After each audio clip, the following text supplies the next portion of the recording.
नमस्कार दोस्तों, विनो stenography zone में आपका स्वागत है, जहां पर आपको रोजाना स्टेनो डिक्टेशन दी जाती है। दोस्तों 100 शब्द प्रति मिनट एनसीईआरटी डिक्टेशन बोला जाएगा और इसे फ्लक्चुएट भी किया जाएगा। दोस्तों ये 100 शब्द प्रति मिनट है, लेकिन 100 शब्दों से नीचे फ्लक्चुएशन नहीं होगा। यानी कि ये 105 110 पे रहने वाला है। 100 भी रहेगा, 105 भी रहेगा, 110 भी रहेगा, लेकिन 100 से नीचे 95 भी नहीं रहेगा, 99 भी नहीं रहेगा। तो इसे आप ध्यान से लिखें, अच्छे से लिखें। और इसका मतलब डिक्टेशन का पीडीएफ जो आपको टेलीग्राम में अवेलेबल करवा दिया जाएगा। और इसका जो टेलीग्राम का लिंक डिस्क्रिप्शन में आपको मिल जाएगा। और मेरे जो व्हाट्सअप नंबर है वो भी ऐड किए गए हैं, आप मुझे मैसेज कर सकते हैं, आपको ग्रुप में ऐड कर दिया जाएगा। और वीडियो अच्छा लगे तो आपको इसको सब्सक्राइब भी करना है, लाइक भी करना है, कमेंट भी करना है, और साथ ही आपको इसको शेयर भी करना है, ताकि सभी को फ़ायदा मिल सके। तो स्टार्ट करते हैं।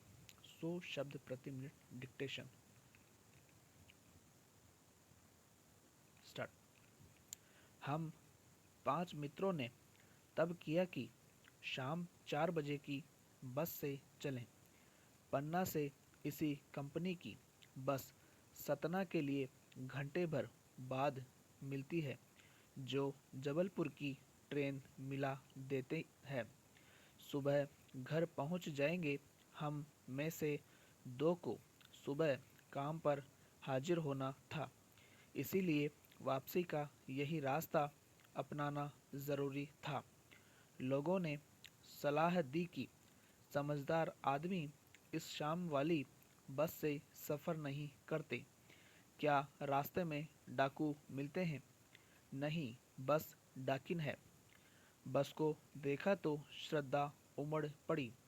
खूब वयोवृद्ध थी, सदियों के अनुभव के निशान लिए हुए थी।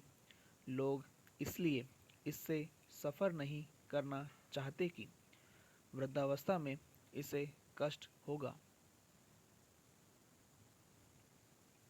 यह बस पूजा के योग्य थी, उस पर सवार कैसे हुआ जा सकता है? बस कंपनी के एक हिस्सेदार भी उसी बस से जा रहे थे। हमने उनसे पूछा, यह बस चलती भी है? वह बोले, चलती क्यों नहीं है जी, अभी चलेगी। हमने कहा, वही तो हम देखना चाहते हैं, अपने आप चलती है यह? हाँ जी, और कैसे चलेगी? गजब हो गया, ऐसी बस अपने आप चलती है। हम आगा पीछा करने लगे। डॉक्टर मित्र ने कहा, डरो मत, चलो, बस अनुभवी है, नई नवेली बसों से ज़्यादा विश्वसनीय है, हमें बेटों की तरह प्यार से गोद में लेकर चलेगी। हम बैठ गए। जो छोड़ने आए थे वे इस तरह देख रहे थे जैसे अंतिम विदा दे रहे हैं। उनकी आंखें कह रही थी, आना जाना तो लगा ही रहता है, आया है सो जाएगा। राजा रंक फकीर।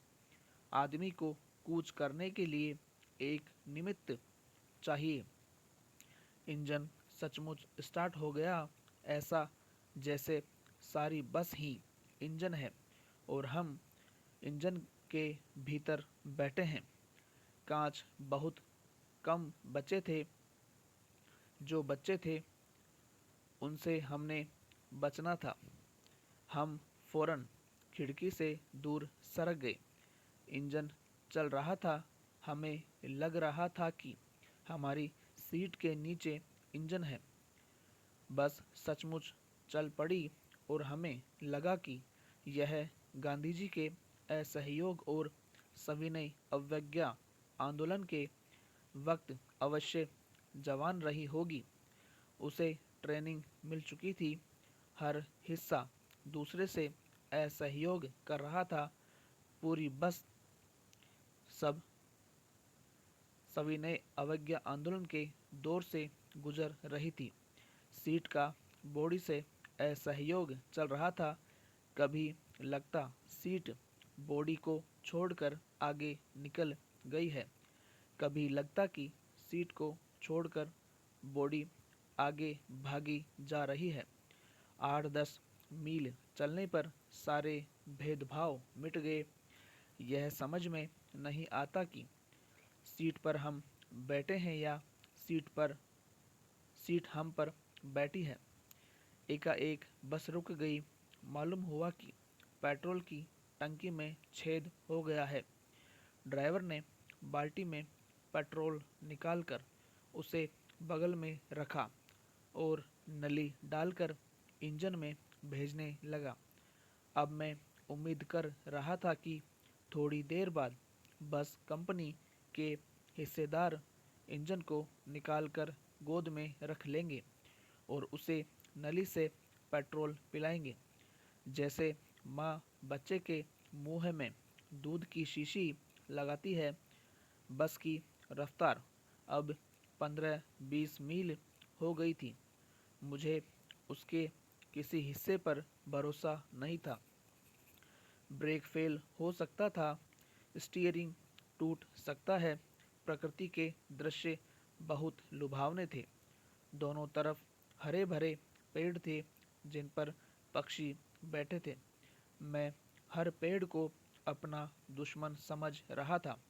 जो भी पेड़ आता, डर लगता कि इससे बस टकराएगी। वह निकल जाता तो दूसरे पेड़ का इंतजार करता। झील दिखती तो सोचता कि इसमें बस गोता लगा जाएगी। एकाएक फिर बस रुकी। ड्राइवर ने तरह तरह की तरकीबें की पर वह चली नहीं। सविनय अवज्ञा आंदोलन शुरू हो गया था। कंपनी के हिस्सेदार कह रहे थे, बस तो फर्स्ट क्लास है जी। यह तो इत्तेफाक की बात है। क्षीण चांदनी में वृक्षों की छाया के नीचे वह बस बड़ी दयनीय लग रही थी। लगता जैसे कोई वृद्धा थक कर बैठ गई हो। हमें ग्लानि हो रही थी कि बेचारी पर लद कर हम चले आ रहे हैं।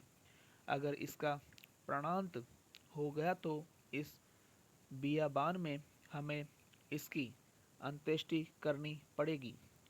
हिस्सेदार साहब ने इंजन बोला और कुछ सुधारा। बस आगे चली। उसकी चाल और कम हो गई थी। धीरे धीरे वृद्धा की आंखों की ज्योति जाने लगी। चांदनी में रास्ता टटोल कर वह रेंग रही थी। आगे या पीछे से कोई गाड़ी आती दिखती तो वह एकदम किनारे खड़ी हो जाती और कहती, निकल जाओ बेटी। अपनी तो वह उम्र ही नहीं रही। एक पुलिया के ऊपर पहुँचे ही थे कि एक टायर फिस करके बैठ गया। वह बहुत जोर से हिलकर थम गई। अगर स्पीड में होती तो उछलकर नाले में गिर जाती। मैंने उस कंपनी के हिस्सेदार की तरफ पहली बार श्रद्धा भाव से देखा। वह टायरों की हालत जानते हैं, फिर भी जान हथेली पर लेकर इसी बस से सफ़र कर रहे हैं। उत्सर्ग की ऐसी भावना दुर्लभ है। सोचा, इस आदमी के साहस और बलिदान भावना का सही उपयोग नहीं हो रहा है। इसे तो किसी क्रांतिकारी आंदोलन का नेता होना चाहिए।